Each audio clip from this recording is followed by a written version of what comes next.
This is Yerushalmi Shabbos in the article Ozbar edition Daf Sama Gimel Aleph the Chizkiah in the Vilna. We're on Daf Nun Aleph on base, 14 lines on the top. Amar Chizkiah. So what's bothering Chizkiah is not so much a lack of kosher. Evidently, when you're weaving stuff, making stuff, you must be tying lots of knots. That's not the issue. It's bothering him matir. When they have a matter. If you're an expert tailor, you're able to take the strands where they snap, and you can, especially in the Mishkan, where they're very thick threads with 24 strands, and reweave them so they mesh together. So there's no, they didn't have to tie it and then undo it and undo it. They just absorbed it. So Haida Amrada. So where was their matter in the Mishkan? And the Amra B'Yitzchak before we learn from Tofei Rios, from the people who sowed the Rios. Now we're learning from Orge Rios. According to the portion, there seems to be a difference. So the my time, what's the derivation? They should take kula achas. So the length of one urea, that the entire thread, which went through the entire year, which was 28 or 30 amos long, had to be one long thread. Nifsa kosher. So if it got snapped in the middle, then you would tie it together, okay, in order to hold it together in place. But so that's how they would make a long thread. So initially, they would actually tie together the threads in order to make all those threads into one long thread. But once it was woven in place, all these kosher, and this can't be the source for the malach of kosher, because we need kosher shel kayam, and we're about to take all these out. So kosher, I guess, kosher was in the Mishkan that I'm sure you tie things together when you actually weave and make a lot of fabric. But anyway, the point is here: once you became woven in habisholim ale, then you would take that you tie together initially in order to make that long thread, and you would undo it, that knot, in order to mesh it together in that place. So therefore, that was the matir in the Mishkan. In order to make those once they had used those long threads, which had to be tied together, they would then undo the ties in order to make that weave, which of course the expert tailor can do. Rabbi Tanchum Hashem Rav Huna said, "I feel Erev Shabbat." Even the Erev, and the Erev is evidently, the Shasi is the strong thread in a weave, and that's the warp or the thread. The woof or weft thread is the weaker thread. So even the Erev, which is the weaker thread, is lo kesher v'lo tiemis. It didn't have they made sure that it didn't snap. It wasn't. So it didn't have a knot. Lo tiemis. It wasn't a double thread. I'm not sure exactly how that happened. I guess maybe you when you're shuttling back and forth, somehow you should make a double shuttle in some way. But in any event, it wasn't a double thread, which again, you have to weave in order for that to happen. They made sure it didn't happen. There's no such girsa, but I was thinking maybe like girsa could have been, I feel Erev Shabbos. So it's not in the Erev, but on Erev Shabbos, when they're in a big rush, they made sure that they kept their calm, as no nodding, no doubling of the string. Cormez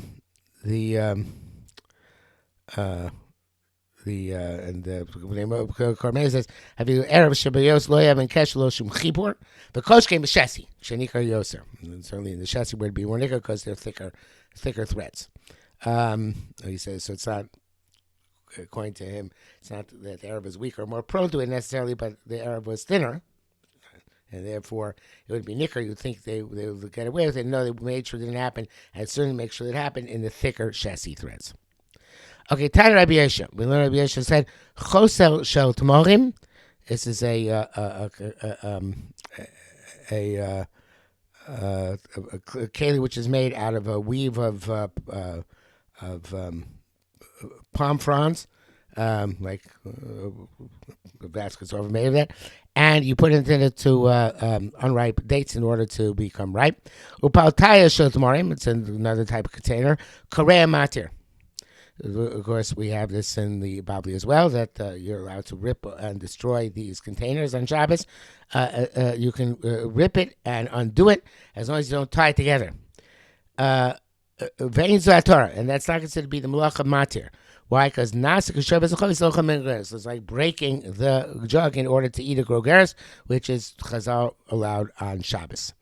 Makalko for the purpose of eating. Aznaim or for Torah Shabbos.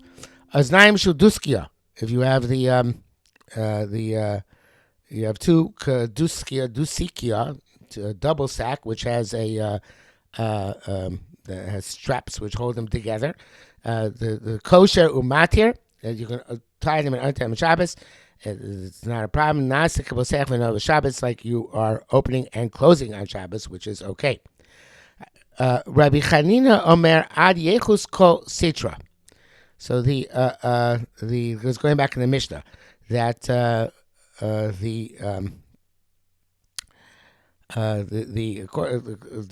then it's going on, actually not going on our side, but going on kilaim.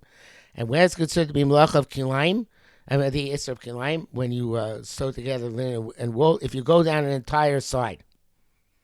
So it seems to me that you have to. It's not enough that you put in two stitches, like one stitch in and a stitch out, like you do by Shabbos. It has to go down the entire side of the garment in order to consider to be a chibur for kilaim.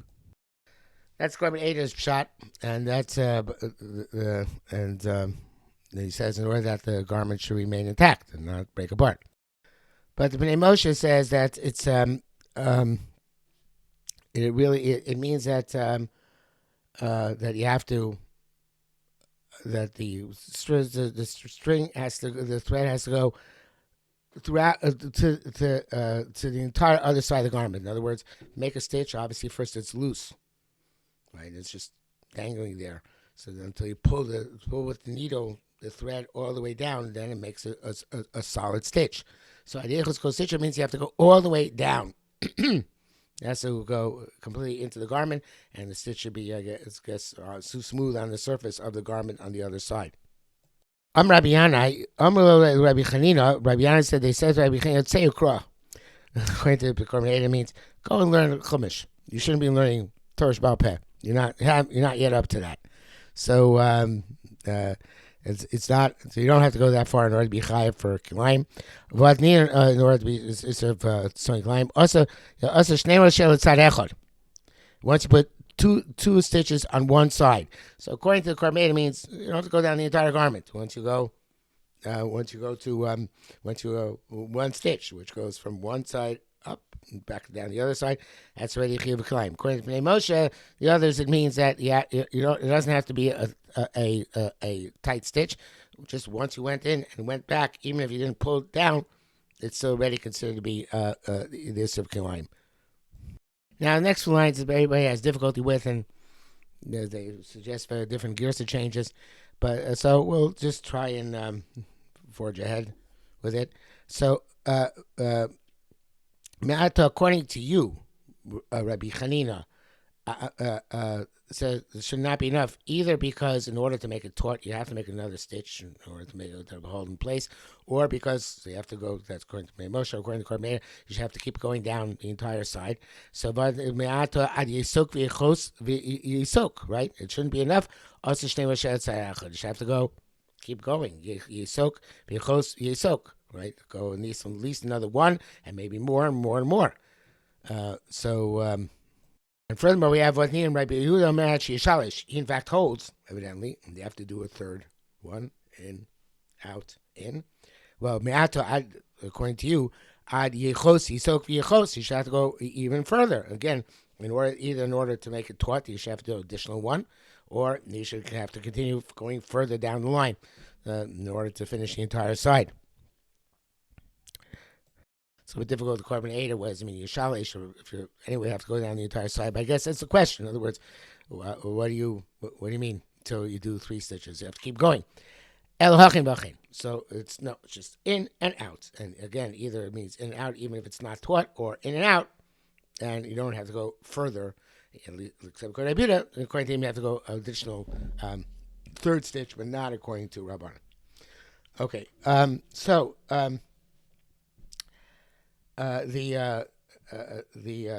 Gemara goes on, and this is also not about Shabbos, it's about Tumatara.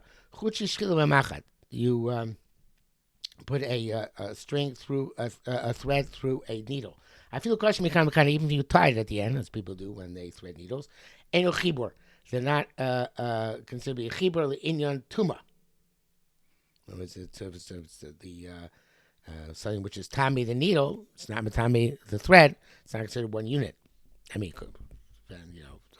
about to apply to it, but they don't become tummy together. They're not considered to be one unit to become their tummy as one. Presumably because you're not going to, it's not there for the needle to remain permanently affixed to the thread. Eventually, you're going to remove it. Tougher beged, but once you sew the thread into the garment, hachul chibur beged. Of course, the chud is considered chibur beged. If the beged becomes tummy, the entirety of the beged becomes tummy. It's not one thread at the time of the next thread, it's time of the next thread. The whole beged becomes tummy at once. Of course, as we said, it's not considered to be a connection to the needle. Getting back now to Shabbos. Rabbi Yehuda is the I mean, because mikan. Is that what you said, that one stitch is mechayiv you? It's only if at the beyond the stitch, the thread is tied, so it won't slip out. So therefore, if it's not tied, it's going to slip out. It's not going to be the tefira. And also the other side. Mele Rabban Pligan. The words Rabban argued. The Rabbi Yirmiyah Shem Rav. Rabbi Yirmiyah is the name of Rav. Hamosach Stadav. Somebody who draws taut the sides of a sewn garment. B'Shabbos Chaim Mishum Teifer. He's Chaim account of Teifer. So if according to you it has to be, he has to tie it, then there can't be Chaim only one. It's Chaim two. No Mishum Teifer, Mishum Kosher. Okay, so it must be that just drawing the stitch taut in and of itself, without or just making the stitch, possibly if you hold like that opinion before that, just making the stitch in and of itself is chayav. It's even without it being tied, and then also not just making the stitch, but also if the stitch is loose and you tighten it, that also is a chayav mishum teifer. Okay, now the next word says kliya. The Korban changed it to kiriya with a resh instead of a lamed, and we're talking about the malacha of kareah. He says kriya bivgadim b'chituch boros. By garments you rip, and by hides you cut. And they're both considered to be the same malacha. Kriya bivgadim be'emtza, and ripping by a garment you do in the middle. Very often you're whipping in the middle where there's a hole in order to make it easier to mend properly. By hide, you wouldn't do that. Chituch b'oros min hatzad. By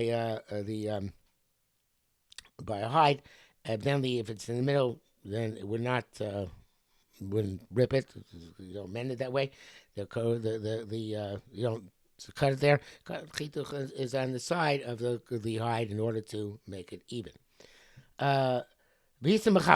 Some say the opposite. There's kriya ba'oros and chituch b'gadim. There's kriya is by hides and cutting is by garments. Kriya ba'oros b'yilin rakechaya, by soft hides you would rip them. Chituch b'gadim b'yilin levadaya, and this is by felt garments. Then you can't really rip them; they're very strong. So there you have to actually cut them. So I don't think there's an argument here saying that they're both applicable to both. Next thing, Hatzachilaz and Potzo. Somebody who hunts down the murex trunculus from which tchelos is made, and he punctures it. He's tiny chayiv shtayim. Some say he's chayiv too. They punctured in order to get out the dye. I'm not trying to get into the tchelos controversy here. Besides murex trunculus, whatever it is, the same principle. Those say chayiv two. Those say chayiv one. Madam Shtayim, he says two. Achas mishum tzad, one on account of hunting it. The other, when you puncture it, you're killing it. Mandar achas, one that says that you have one haida. Which one? Mishum netilas neshama. It's kind of netilas neshama. So that's where let's see that. What about? Is there no hunting involved here? Obviously, it's ensnaring the snail, the mollusk, whatever it is. Asaka kita amar Rabbi Elazar Rabbi Yossi Rabbi Abahush Rabbi Shimon Lakish Shem Meir. The it's going like well, actually, light of manuscript. The girsa is Leis Leit Seda, Leis Leit Seda. Yeah, and this Tana does not hold that there was a malach, that there's a malach of Teda. He takes a malach of Teda out of the Mishnah. But he says, and evidently in the Mishkan, in the Midbar, there was no Teda because they're in the middle of the desert. Nothing was indigenous there, and everything was brought to them. They didn't have to go out and hunt it. So they it reminds me of the back of the Shulchan Aruch Harav, I think it is, in the Agos, I think of the Lubavitch Rebbe. It says there, I'm not sure. Here's Agos, somebody else goes that they have Messiah that in the Midbar the Srogim were brought to them by the Malachim and Anonim from Genoa, Yanova. So they had everything was brought to them. So he holds that there was no Seder in the Mechsa Mishkan.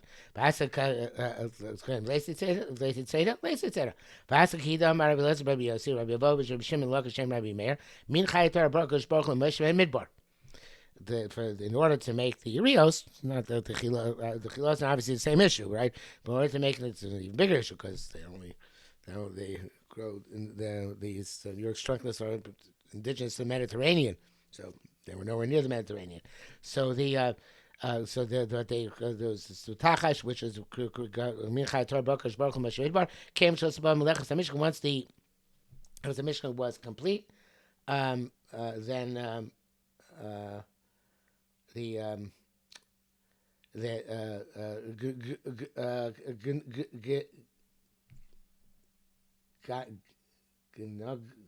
okay, where the read here? Where the read? Read the word. Nignisa. It was put in Gniza. Rabbi Reuven says its name was a keresh. Tiny Rabbi Yosha said the Chada Karen. It was a unicorn. Had one horn. The teeth of Hashem Yishor Par Makrin Mafris. So this better for the this carbon will be what's it? Tefillah, I forget what it is over there. Yeah, David said his tefillah should be more acceptable to Baruch Hu than the shore par, than the shore which was created fully grown. Par was because the Bible says this is created Sheshim Ebrachis, fully grown. Makrin Mafris, which has a horn which is radiant. One horn. Makrin Mafris. It was created with its horn and with its hooves fully intact, and the mak, it says the ksiv is makron, so they had one horn. Okay, so evidently, besides it existing at the time of Rabbi Yisrael, it also existed in the Midbar. Hashokta. Okay, so you shech the animal. Rabbi Shimon ben Lakish Omer leis kan shchita. He took the shchita out of our Mishnah as one of the malachis. Why? Shchita talada. Shchita is a talada. Chabura is the ab malacha. Chaburai. So v'lama nisan imon. The Yerushalmi Shabbos takes out the word lo. You can do it with the word lo. Just it's easier if you take it out. V'lam nisan imon. So why is shchita mentioned in Mishnah if it's not the ab malacha? Should you say chabura? Right, so at the beginning, let's say the sulat nisan imon. Since it's talking about preparing food and food preparation, there's shchita, no chabura. So therefore, we mentioned shchita and it's a lada. We should know that ab malacha is chabura according to Reish Lakish. The Gemara goes on hamabdo. Now, Mama Ibn Mishkan, what was the Ibn Mishkan? What was the tanning which is the Mishkan? She Masarta Tim Ba'oros, which is, as a good Shas points out in the Bavli, it seems that Sirtut is a separate malacha. But here it seems to be that is a malacha. Masartin loan. What does it mean Masartin? Sirtut is when you make lines in the Sefer Torah. Misaglin, yeah, it's going. You actually would make the lines, I guess, in the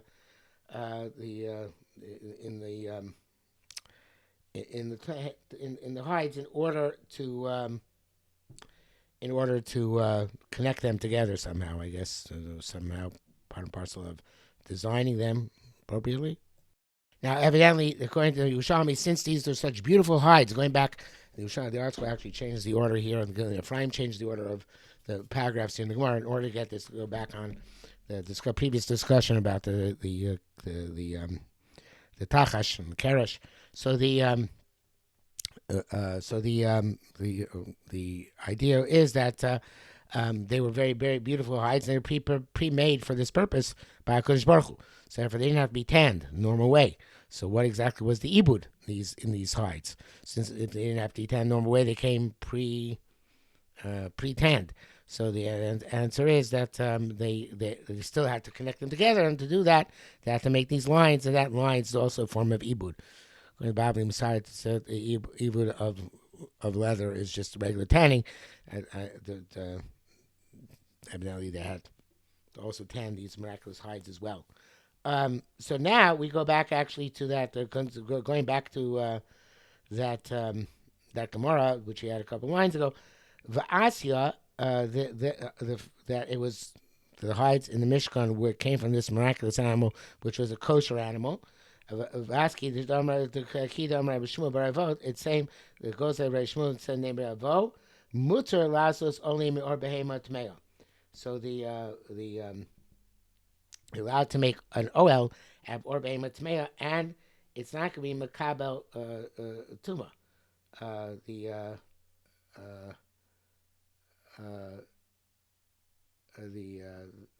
That matami to masolim. Now the Pnei Moshe thing, that's the Ephraim, and I think the article is shot. Pnei Moshe is not going back on the previous Gemara.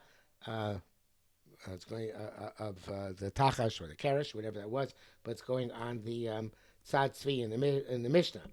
That Tzad Tzvi is mentioned by specifically Tzvi in order to oh no, he does say it. Not true. He says it.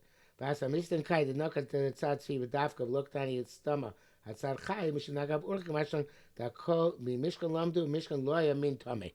Okay, he does go back on that. So this really Tachash mean Torah I saw. So you can't only Mior Beim Torah Dafka Nikor Olim Mutasos Olim, and therefore the Mutasos Olim Mior Beim Tmei Kol Masha Ein Matami to Masolim. Okay, so that's the idea that the Tachash was or the Keresh was or Beim Torah is linked to Hatzad Tzvi in our Mishnah. And we mentioned why it's mentioned specifically Tzvi is because the Tachash is also Behem Torah, and only Behem Torah makes an oil which is Makabel Tuma, like the Shita of Rabbi Yossi B'Shem, Rabbi Avo. Okay, that brings us to the bottom of Sam Gilman Base, so we'll stop here for today.